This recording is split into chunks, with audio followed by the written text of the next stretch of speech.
जब परिवार के मुखिया ऑटो डिप्लोमा जिसने किया हुआ था और जिसने एक गैराज को खरीदा और उस गैराज को दिखाने के लिए वो अपनी सुंदर पत्नी को ले जाता है कि चलो फला एरिया में हमने एक गैराज खरीदा है, वहां चलकर देखते हैं। लेकिन उससे पहले वो अपनी पत्नी, जो कि पेशे से वो प्राइवेट टीचर होती है, और उस टीचर को, अपनी पत्नी को दिखाने के लिए जब वो गैराज में जाता है, वहां पर उसने लोहा को तपाने के लिए, जहां पर टेम्परेचर उस भट्टी के अंदर लगभग हजारों टेम्परेचर परसेंट होता है, उसमें जब उसने उसको झोंक दिया, उसके बाद उस डिप्लोमा, जो जिसने ऑटो डिप्लोमा किया था, उसके साथ क्या हुआ और उस कहानी के पीछे इतना बड़ा खेला क्यों हुआ, वही जानेंगे इस वीडियो के माध्यम से। इस घटना में आप ज़रूर अंत तक बने रहिएगा, क्योंकि इस घटना से बहुत कुछ आपको सीखने को मिलने वाला है। दरअसल एक सुंदर पत्नी अपने पति को किस प्रकार से धोखा दे रही थी, और जो पति था वो दुखी होकर अपनी पत्नी के साथ इस तरह से सबूत को मिटा देता है कि पुलिस भी चकरा गई और पुलिस ने कोई सजा उसको नहीं दिलवा पाई, जबकि जानते हुए कि अपनी पत्नी को इसने ही मारा है। क्या हुआ था इस कहानी में, वही जानने वाले हैं। तो वीडियो में आगे बढ़ने से पहले आपसे हर रोज की तरह बस वो एक छोटी सी रिक्वेस्ट कि हमारे चैनल पर अगर आप पहली बार विजिट किए हैं तो प्लीज़ हमारे चैनल को सब्सक्राइब जरूर कर लें, इसी तरह की कहानियाँ सुनने के लिए। और एक लाइक करके एक छोटा सा कमेंट, और कमेंट में अपना और अपने शहर का नाम जरूर लिख दिया करें। तो नमस्कार, आदाब, शास्त्रीय काल। मैं अजय कोहली, और आप देखना शुरू कर चुके हैं माई सफर तक। आज की कहानी शुरू होती है महाराष्ट्र प्रदेश का एक जाना माना शहर पुणे, और पुणे का ही एक थाना क्षेत्र पड़ता है शिवाने। यहाँ का रहने वाला समीर जाधव, समीर जाधव की पत्नी अंजलि जाधव, इनके दो बच्चे हो जाते हैं। और जो समीर जाधव है, ये पेशे से एक ऑटो मैकेनिक है। इसने अच्छा खासा इसका काम चलता है। जो अंजलि है, वो एक प्राइवेट टीचर है। जो समीर जाधव है, ये इसने ऑटो डिप्लोमा किया हुआ है। उसके बाद ये एक दिन ऐसा होता है कि धीरे-धीरे इन दोनों की बड़ी अच्छी गुज़र हो रही थी और अच्छा खासा इनका सिस्टम चल रहा था। जब एक दिन ये पता चलता है समीर जाधव को कि इसकी पत्नी जो अंजलि है, जैसा कि आप यहाँ देख रहे हैं, अंजलि, ये देखने सुनने में तो बेहद खूबसूरत है, लेकिन इसका चरित्र इतना अच्छा भी नहीं है। ये जो है, ये स्कूल जाती, जब जाती यहाँ से ड्यूटी के टाइम, उससे लगभग आधा घंटा पहले निकल जाती, और उसके बाद स्कूल से जब आती, जब बच्चों की छुट्टी हो जाती, लगभग 2 घंटे बाद आती। ये बात जब उसके बच्चे अपने पापा को बताते हैं, समीर जाधव को, तो वो बड़ा परेशान होता है।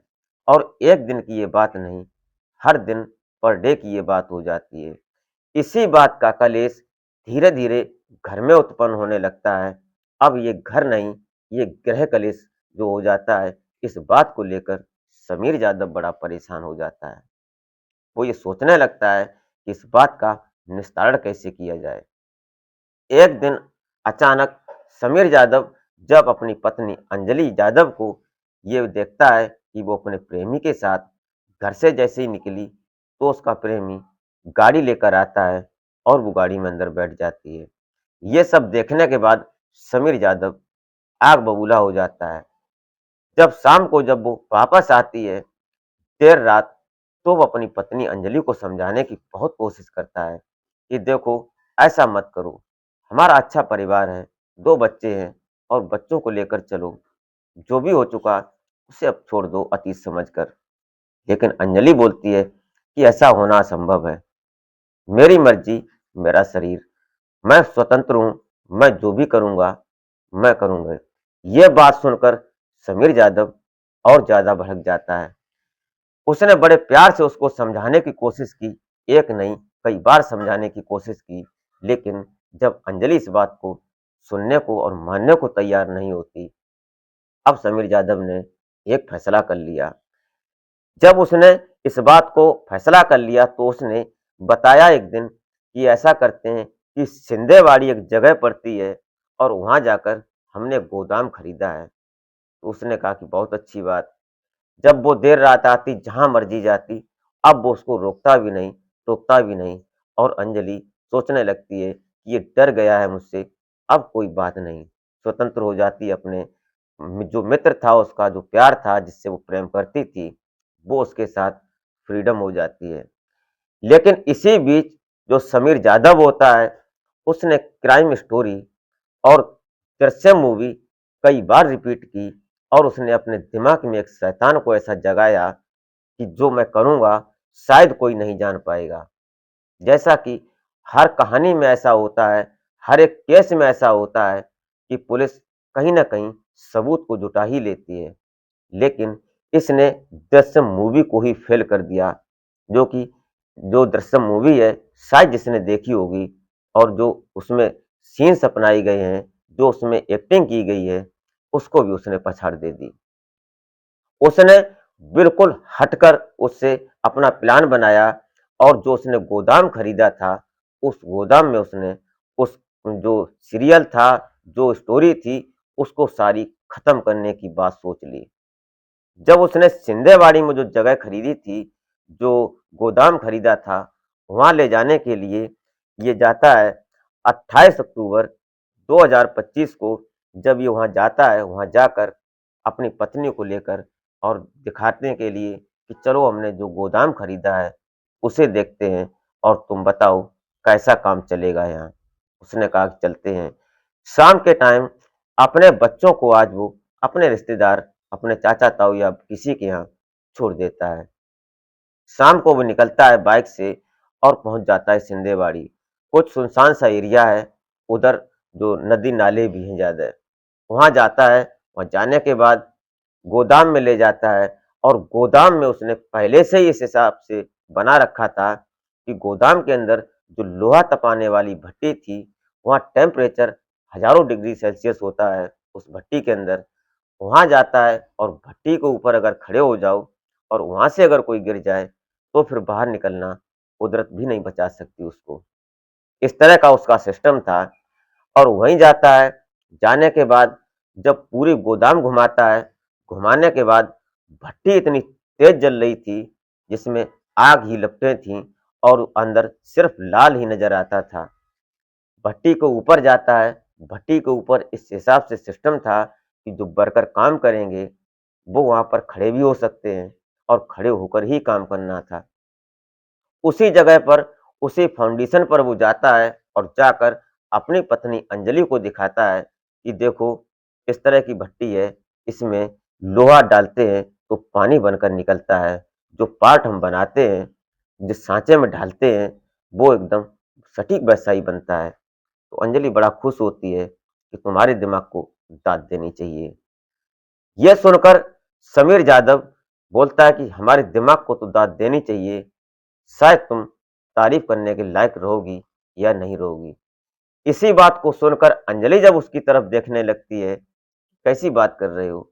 इतना मौका पाते ही समीर जादव अंजलि को एक धक्का देता है और अंजलि पलक बोलते ही उस भट्टी के अंदर दफन हो जाती है। अंजलि की एक चीख भी नहीं निकल पाती, उस आग की लपटों में चीख भी दफन हो जाती है और अंजलि अपनी दम तोड़ देती है। लगभग 7 घंटे गुजरने के बाद जब वो भट्टी की राख ठंडी होती है और उस राख को एक पन्नी में भरता है, पॉलीथीन में, समीर जादव, और वहां से पन्नी में भरने के बाद वो पहुंच जाता है एक नदी में और नदी में उस राख को अंतिम संस्कार कर देता है, बहा देता है। लेकिन उसके बाद कुछ दिन गुजरते हैं, वो जाता है सिवाने थाने में, एफआईआर दर्ज करवाता है कि हमारी पत्नी गुमशुदा हो गई है। उसकी गुमशुदगी की रिपोर्ट दर्ज करवाता है। हर दिन जाता है थाने के अंदर और पूछता है कि हमारी पत्नी का कुछ पता चला, कुछ पता चला। लेकिन पुलिस भी परेशान हो जाती है और पुलिस को कहीं ना कहीं शक हो जाता है। वो इसी समीर जादव को जब अपने घेरे में लेती है, तो समीर जादव बोलता है कि मैं अपनी पत्नी के साथ ऐसा क्यों करूंगा। लेकिन एक सीसीटीवी कैमरे में ये बात साफ नजर आती है कि लास्ट बार जो समीर यादव था, इसके साथ इसकी पत्नी अंजलि बाइक पर बैठी हुई जा रही है। इसके बाद से उसकी कोई सीसीटीवी या फोटो या कोई लोकेशन ही नहीं आती है। ये बात समझकर पुलिस भी उसके ऊपर दबाव बनाने लगती है। लेकिन पुलिस को उसने सारी बात बता दी कि मैंने अपनी पत्नी को मार दिया है और उसके जो अंत्येष्टि, उसकी जो हड्डियां विसर्जन थी, वो हमने उस नदी में बहा दी हैं। तुम्हें सबूत चाहिए, सबूत जुटाओ और उसके बाद मेरे ऊपर केस करो। जब पुलिस को उसने समीर जाधव ने चैलेंज कर दिया, पुलिस परेशान हो जाती है। उस भट्टी की सारी राख निकाली जाती है, उसका डीएनए टेस्ट होता है, लेकिन कोई सैंपल ही नहीं आता, क्योंकि राख में कुछ बचा ही नहीं था। हड्डियों में डीएनए आता कैसे? उसके बाद जहाँ उसने दफन की थी उसकी हड्डियां, वहां भी देखा जाता है, लेकिन कोई ऐसा सबूत ही नहीं मिलता कि इसकी पत्नी यहाँ जलाई गई और वहां दफन की गई। पुलिस परेशान हो जाती है, लेकिन फिलहाल पुलिस समीर जाधव को अपने घेरे में तो ले लेती है शक के आधार पर, लेकिन कोई केस न कोई उसके ऊपर सबूत मिलता है कि उसने अपनी पत्नी को ही मारा है। ज्यादा मजबूत केस नहीं। फिलहाल अभी तो वो पुलिस की कस्टडी में है, लेकिन पुलिस उसको छोड़ने पर मजबूर भी हो जाएगी, क्योंकि सबूत नहीं होगी तो कानून फिर क्या करेगा। कानून को मार दे दी समीर यादव ने। दोस्तों, क्या उसने सही किया या गलत, अपनी राय कमेंट में जरूर लिख सकते हैं। इसी के साथ आप अपना और अपने परिवार का बेहतर तरीके से ख्याल रखें। मिलते हैं फिर नेक्स्ट वीडियो में, तब तक के लिए जय हिंद।